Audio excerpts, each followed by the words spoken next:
Hey everybody, it is an exciting time for the real estate market. The market has been very, very slow for a long time. And today we are going to talk to one of my favorite real estate experts about it. He is Leo Pareja. He is CEO of EXP Realty, and he's going to be sharing his insights on the state of the market. Before we dive in, please take a minute and check out the link you see on your screen, fool.com/Frankel. It's the best way to support interviews like this. And you can get the top 10 stocks to buy right now from my sponsor, The Motley Fool. Again, best way to support this, what I'm doing on YouTube. And that link again is fool.com/Frankel. Enjoy. All right, I wanted to dive in on mortgage rates and interest rates and things like that a little bit more. So I know, let me preface this with saying I know that nobody can forecast interest rates with any degree of accuracy. At the start of 2022, for example, when mortgage rates were still in the threes, almost nobody predicted they would rise to the sixes by the end of that year. So there's only so much predicting we can do. But with that in mind, I know earlier you said there'd be a quarter point of wiggle room either way. Um, do, do you how long do you see the current rates lasting? Like, do you think it's like the new normal, like for the foreseeable future, or just it's going to take a little longer than people expected for rates to come down?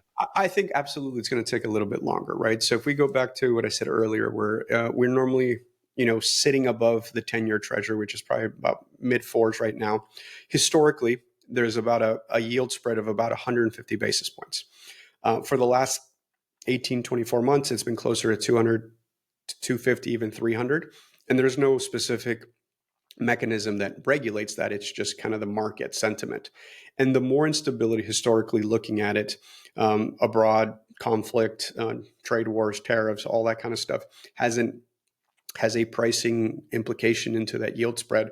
And so for anybody for any consumer watching this who's thinking we're going to get back to twos or threes, I'll go on record to say I don't see that ever happening in my functional lifetime again. I think it was an aberration, right? I started selling real estate in the early 2000s, and 6 and 7% rates were completely normal from late 90s all the way into almost the financial crisis, right? All the way through the financial crisis, which took us into 08, 09. We didn't see these very low single digit 2-3% interest rates until there was a financial crisis followed by COVID, right? That's what really drove the quantitative easing that put that much money into the money supply. So, of all the charts of how much QE went into the market, I don't know that any government, left or right, will want to do that again. And so I think we're going to be in this more normalized interest rate environment that, again, looked at on a 50-year chart, is actually a lot closer to average. Okay, that's kind of what I thought you were going to say. So, one thing that I get conflicting opinions from various professionals, different people from the mortgage side, from the selling side, things like that. Are you of the mentality that you should buy a home now, regardless of the interest rate, and refinance later, or is it your general opinion that buyers should wait for better rates to try to get a better initial payment, or like how much does timing have to do with it? No, Matt, that's a fantastic question. And I don't know if we talked about it the last time you had me on. I was a real estate agent for 16 years, sold close to 4,000 homes. So I'm not saying this as a corporate talking head. I'm going to answer the question how I did it in the field for a decade and a half. Residential real estate is more than just a asset you put on your balance sheet, because it's your home, it's where you raise your kids.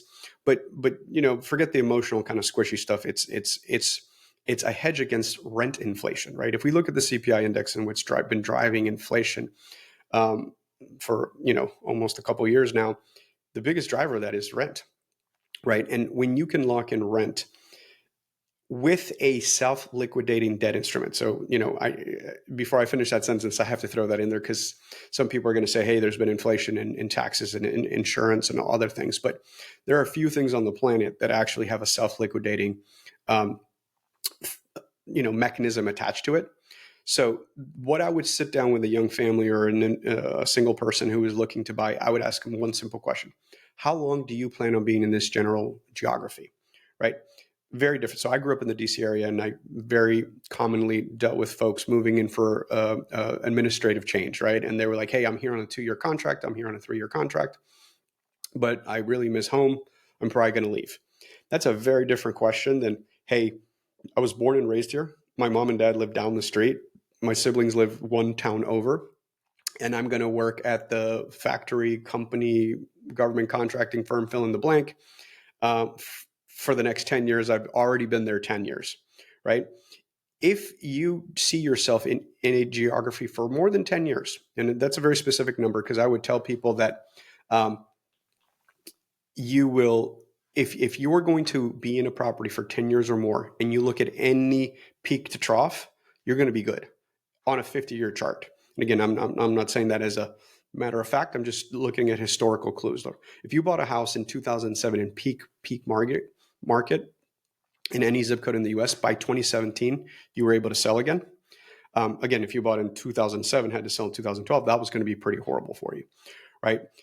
So that's the first decision tree. The second one to me is the rent payment versus a mortgage payment.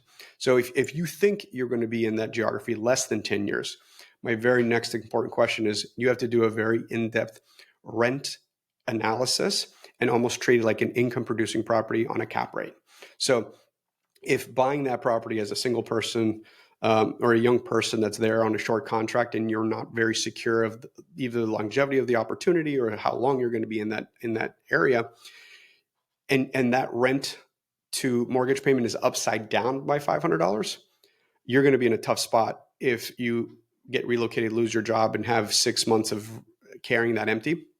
Versus the flip side of that, and let's say that on the what you get and buy it at as an owner occupant, and you reside in it for a couple of years, and then the rental differential is a $200, $300, $500 a month monthly cash flow, then that could become an asset in how you build wealth. Some of the most, I think when we talk about rental properties, people always picture the funds, but the vast majority of rentals are still owned by small to mid-sized investors, defined as 10 or less doors.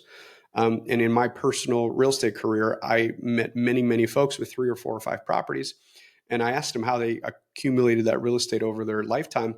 And a lot of it was, hey, maybe I was in the military, I was in a contract, and I bought it as a rental, as an owner occupied property. I lived in it for 2 or 3 years, met my partner, he or she rented out theirs, and we ended up with 2 rentals, bought a single family home. And before you knew it, we had 2 rentals and 3 rentals. And so home ownership is a very real path to real estate investment and wealth creation. And so one more quick interest rate question before we move on to other things. So in the house I'm sitting in right now, I have my mortgage is 3.125%. A lot of people I know are in the same boat, and a lot of people say the same thing that I do, that it would take a whole lot for me to move and give up that interest rate. How how much do you think people being quote unquote stuck in their homes is impacting the mortgage market or the housing market right now? Substantially. So you'd have to fact check me on this one, but I heard this at a talk the other day. So don't take it as dogma, but it sounds about right. It's something like 70% of every financed home has sub 5 mortgage percent rate. So please correct me if you have the exact number, but let's just say that's in the range. That's what I've heard called rate lock, and I like that terminology for it. And Matt, I speak to very large audiences, and I'll just sample the room and say, hey, raise your hand if you have a sub 5 rate, and it feels like 70-80% of the hands go up. So I think that's why we're at this trough of transactional count, where we're sitting closer to 4 million homes, right? So I think the last official number I saw for 2024 was 4,600,000, right? So right under 5.1. And you look the other years before has happened, it was 8, 9, 10, right? Then again in the early 90s, there is a bottom of the market from a consumption rate, meaning first-time homebuyers, renters becoming owners. The housing ladder starts somewhere, and at the forced top of it, there's just life, right? Where folks, death, divorce, loss of income. There are triggers. Doesn't matter what your rate is, you're going to be put in that have to sell situation. And so what you're pointing out is very real. And that's where I think when I'm asked what's kind of the magical rate where that unlocks, and it's probably in the 5s, right? So if I had to put my finger on a Goldilocks rate, we're probably like 5.25, 5.5 to really thaw out that rate lock. But I don't see that happening anytime soon. I want to thank The Motley Fool for sponsoring this video. The Motley Fool is a company that provides investing insight and stock recommendations for investors of all skill sets and risk levels. You all know how much I love researching new stocks and trying to find the next best investments. So I'm proud to partner with The Motley Fool to bring you 10 stock picks from their popular product, Stock Advisor. Stock Advisor has beaten the market more than 5 times. Go to fool.com/Frankel to get your 10 stock picks now. The Motley Fool Stock Advisor returns are 914% as of January 7th, 2025, and are measured against the S&P 500 returns of 174% as of January 7th, 2025.